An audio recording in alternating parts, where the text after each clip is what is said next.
See how this businessman has lost a lot of money to fire. The money is bent. That's a lot of money over there. You can see various denominations, 20 cedis, 100 cedis, 200 cedis, a lot of it. And their cry is that, will this money be replaced? Can they replace this money for them? Or how do they get the cash back?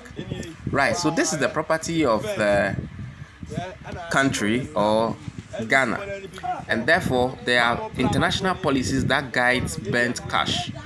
So what happens if your money is bent? So this is the man. What happens if your money is bent? Okay, if your money is bent, there's a policy that if not more than half of the cash is bent and the denomination can actually be established without any special instrument, then it can be replaced for you. So all you have to do is that you just have to go to the bank with the notes and it will be replaced for you.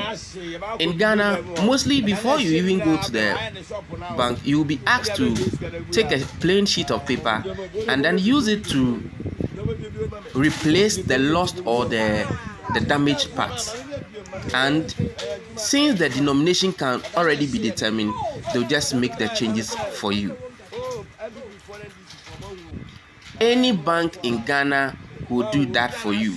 If you go to GCB, if any of the bank that you go, they will make the changes for you. Now, what if my money is burnt to ashes? Can I make those changes? No. If your money is burnt to ashes, then it cannot be replaced for you.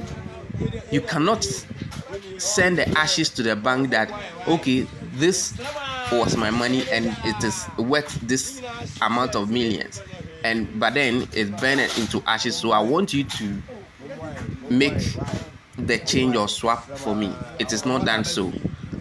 If not more than half of the note is burnt, then it can be sent to the bank for the replacement. But if more than half of the money is burnt, then there is a problem. This is Seekers News GH. We bring you relevant updates. In fact, this is a lot of money over there that has got burnt. Subscribe to our channel.